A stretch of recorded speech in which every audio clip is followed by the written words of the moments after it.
Hello everyone, स्वागत है आपका हमारे YouTube channel the learning hub में। आज हम लाए हैं भारतीय राष्ट्रीय आंदोलन से जुड़े हुए कुछ प्रश्न। तो आप हमें बताइएगा कितने प्रश्नों के आंसर आपने बिल्कुल सही किए। शुरू करते हैं। हमारा पहला प्रश्न है, लंदन इंडियन सोसाइटी और ईस्ट इंडिया एसोसिएशन की स्थापना किसके द्वारा की गई? दादा भाई नौरोजी, गोपाल कृष्ण गोखले, लाला लाजपत राय, राजा राम मोहन राय। प्रश्न फिर से देख लीजिए। लंदन इंडियन सोसाइटी और ईस्ट इंडिया एसोसिएशन की स्थापना किसके द्वारा की गई?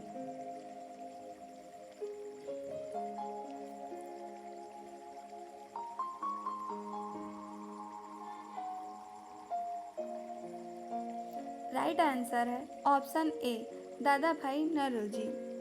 ये भारत के वयोवृद्ध पुरुष के रूप में जाने गए हैं। यह भारतीय राष्ट्रीय कांग्रेस के संस्थापक सदस्यों में से एक थे। इन्होंने 1865 में लंदन में इंडियन सोसाइटी और 1867 में ईस्ट इंडिया एसोसिएशन की स्थापना की थी। हमारा अगला प्रश्न है, भारत छोड़ो प्रस्ताव को स्वीकृति देने के लिए अखिल भारतीय कांग्रेस समिति कहाँ आयोजित की गई थी? फैजपुरी कलकत्ता, बॉम्बे, त्रिपुरी लिखा है इसमें, त्रिपुरा। भारत छोड़ो प्रस्ताव को स्वीकृति देने के लिए अखिल भारतीय कांग्रेस समिति कहाँ आयोजित की गई थी?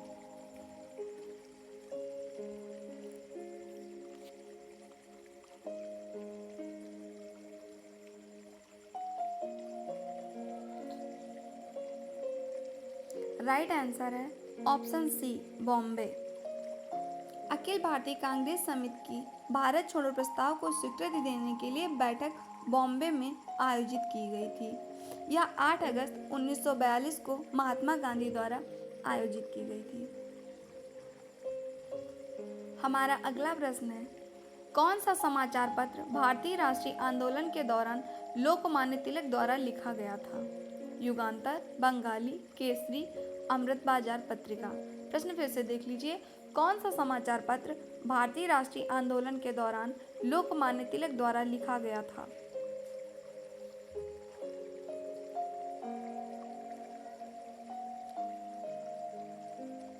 राइट आंसर है ऑप्शन सी, केसरी। लोकमान्य तिलक जी ने 2 समाचार पत्र, केसरी जो कि मराठी में और मराठा जो कि अंग्रेजी में था, इन्हीं से अपना प्रारंभ किया था। इनका कहना था, स्वराज्य मेरा जन्म सिद्ध अधिकार है और मैं इसे लेकर ही रहूंगा। इन्हें लोकमान्य की उपाधि भी दी गई थी। हमारा अगला प्रश्न है, गांधी इरविन समझौता भारत के किस आंदोलन से संबंधित है? रॉलेट सत्याग्रह, सविनय अवज्ञा आंदोलन, असहयोग आंदोलन, भारत छोड़ो आंदोलन। प्रश्न फिर से देख लीजिए। गांधी इरविन समझौता भारत के किस आंदोलन से संबंधित है?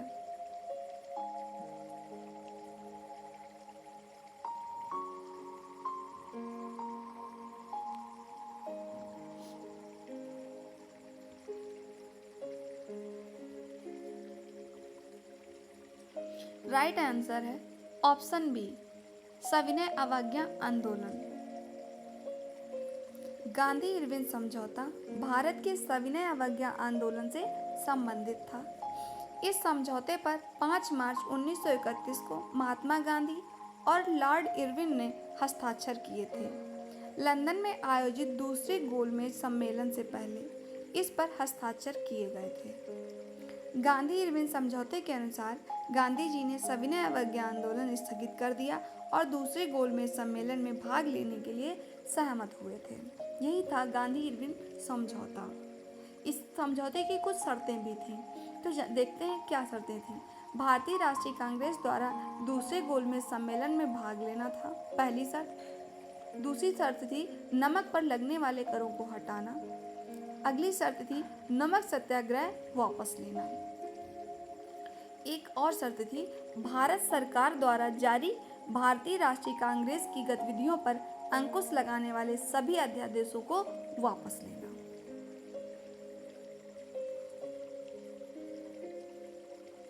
हमारा अगला प्रश्न है, स्वराज्य शब्द का प्रयोग सबसे पहले दादा भाई नौरोजी ने कब और किस कांग्रेस अधिवेशन में किया था?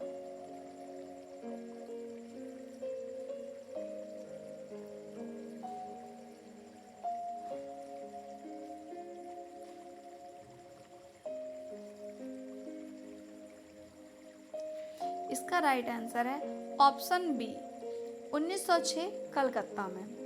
स्वराज का प्रयोग सबसे पहले 1906 में दादा भाई नौरोजी द्वारा कलकत्ता कांग्रेस अधिवेशन में किया गया था। हमारा अगला प्रश्न है सर्वेंट्स ऑफ इंडिया सोसाइटी की स्थापना का श्रेय किसे दिया गया था? गोपाल कृष्ण गोखले, लाला लाजपत राय, CR दास या फिर राजा राम मोहन राय। प्रश्न फिर से देख लीजिए, सर्वेंट्स ऑफ इंडिया सोसाइटी की स्थापना का श्रेय किसे दिया गया था?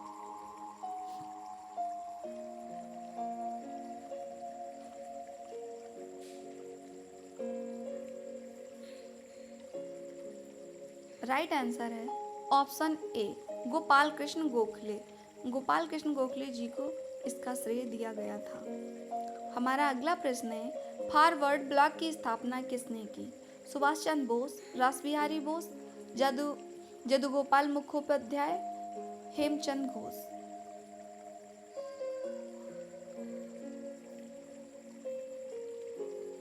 फॉरवर्ड ब्लॉक की स्थापना किसने की थी?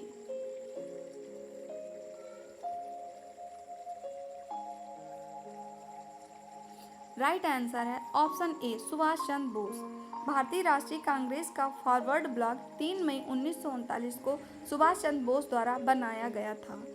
हमारा अगला प्रश्न है किस भारतीय जन आंदोलन की शुरुआत महात्मा गांधी की प्रसिद्ध दांडी यात्रा से शुरू हुई? खिलाफत आंदोलन, असहयोग आंदोलन, सविनय अवज्ञा आंदोलन, भारत छोड़ो आंदोलन। किस भारतीय जन आंदोलन की शुरुआत महात्मा गांधी की प्रसिद्ध दांडी यात्रा से शुरू हुई?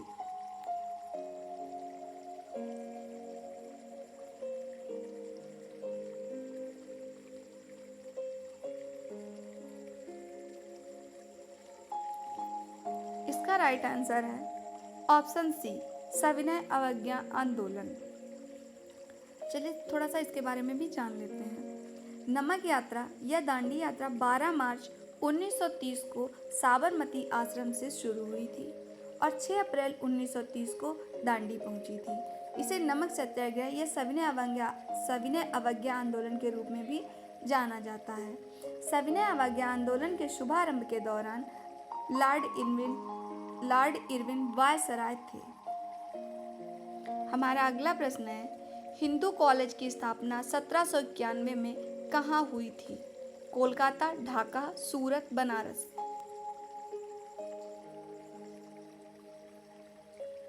हिंदू कॉलेज की स्थापना 1791 में कहाँ हुई थी? इसका राइट आंसर है ऑप्शन डी बनारस।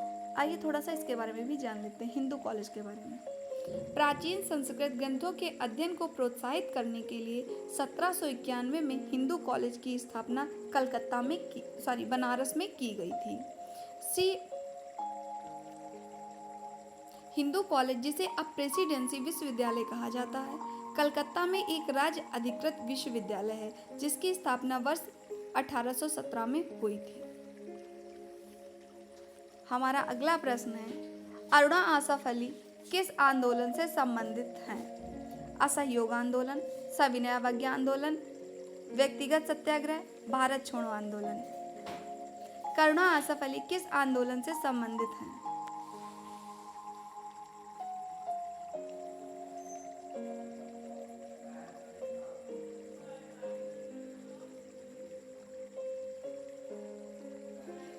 इसका राइट आंसर है ऑप्शन डी भारत छोड़ो आंदोलन। 8 अगस्त 1942 को महात्मा गांधी ने ब्रिटिश शासन को समाप्त करने का आह्वान किया और मुंबई में अखिल भारतीय कांग्रेस कमेटी में भारत छोड़ो आंदोलन शुरू किया। गांधी ग्वालियर टंक मैदान में अपने भाषण में करो या मरो का आह्वान किया जिसे अब अगस्त क्रांति मैदान के नाम से जाना जाता है।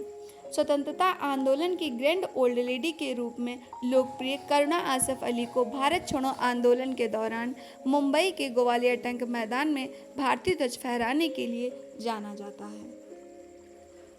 हमारा अगला प्रश्न है, किस घटना के कारण गांधी जी द्वारा असहयोग खिलाफत आंदोलन को समाप्त किया गया? रोलेट एक्ट पारित करने, बाल गंगाधर तिलक की मृत्यु, जलियांवाला बाग हत्याकांड, चौरी चौरा कांड।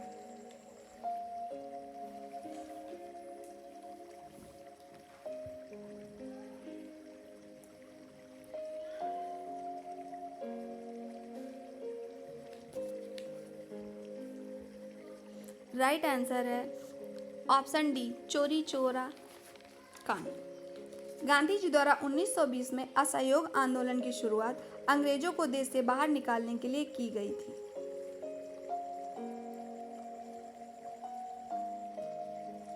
ऐसी वीडियो देखने के लिए हमारे चैनल को सब्सक्राइब कर लें, वीडियो को लाइक करना ना भूलें। धन्यवाद।